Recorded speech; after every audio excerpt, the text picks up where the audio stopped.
Okey guys, Assalamualaikum warahmatullahi wabarakatuh. Okey, hari ni geng, saya nak tunjuk tutorial. Kita nak tukar lampu rumah kita sendiri. Kita nak DIY. Jimat banyak ni geng, ilmu mahal ni. Jadi video ni agak panjang. Saya harap awak boleh tengok video ni sampai habis lah. Okey. Step pertama, kalau kita nak tukar bahagian yang ni lah. Tapi tengok juga atas wiring. Kalau macam saya buat wiring sendiri, saya ni memang kerja wiring dah. Wiring aircon memang kerja saya dah tu.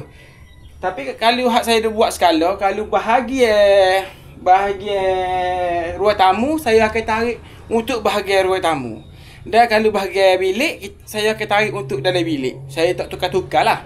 Baru senang untuk kita cari masalah-masalah di depan hari. Okey, gini. Step pertama, kita perlu tutup ke semua, termasuk kipas. Semua lampu dan kipas kita perlu tutup. Okey, baik. Macam lah ni saya buat dua switch switch dua lampu. Saya buka dah. Ni. Dia mampu. Asalnya hak ni dengan hak tu dan hak tu dengan hak tu. Jadi hak tu mampu. Okey, lah ni saya akan tunjuk cara-cara kita nak pasal lampu ni. Kita nak tukar. Okey, jom. Let's go. Okey, geng.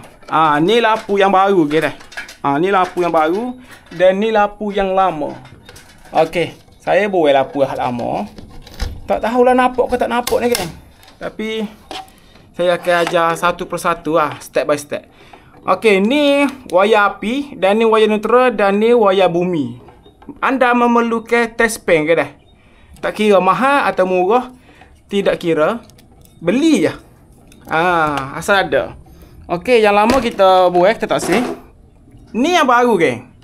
Okey, wayar baru ni warna koko kita masuk ke di api.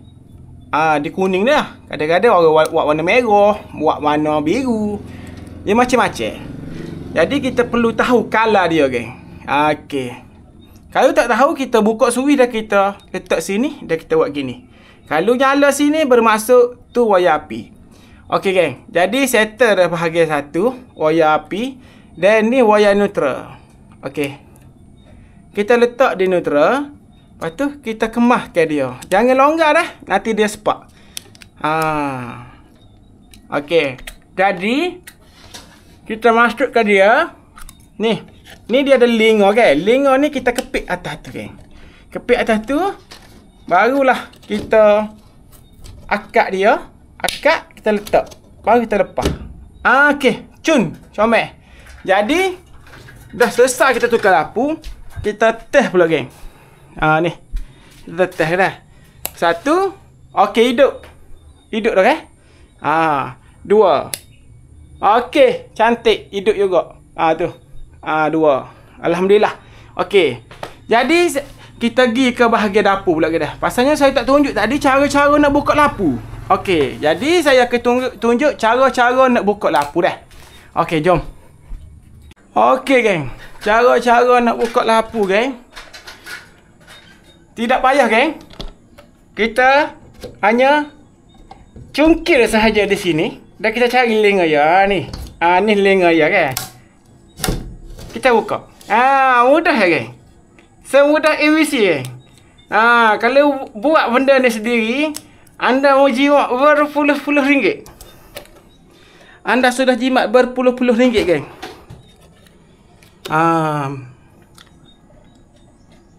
Jadi seperti tadi juga, step yang sama, kita hanya pasang di bahagian api sahaja. Sebab kita memerlukan dia. Dan ni kita pasang di bahagian neutral. Kita memerlukan dia. Okey. Ini ada hijau, kan? Cuma saya tak pasang. Okey dah. Okey. Jadi kita pasang sini, geng. Kita letak dulu dia. Dan sebelah ni, kita angkat dan kita pasang. Jadi settle masalah satu. Dan satu lagi bahagian sini. Jadi saya harap saya awak faham lah cara-cara kita nak tukar lampu, nak DIY kan. Pasalnya benda gini benda remeh sebenarnya, tapi ramai yang masih tak tahu. Jadi banyak yang menghabiskan duit. Tapi kalau tak tahu juga, buat gana kan, panggil je lah siapa-siapa. Saya pun boleh kalau saya awak nak panggil. Kalau nak panggil juga di nombor 014 8282 835. Memang saya buat kerja wiring, aircon dan lain-lain lagi lah. Dan sambil-sambil tu, yang mana nak mencuba DIY sendiri, boleh ikut cara saat ni dah. Kalau macam kipas, nanti saya akan tunjuk next step. Kalau nak tahu bahagian kipas, komen kata nak tahu dah. Mari saya harap ilmu ni amat-amat bermanfaat lah kepada mana-mana yang masih tak tahu lagi dah. Biar saya dah. Assalamualaikum. Kenapa kecek letih ni be? Ya.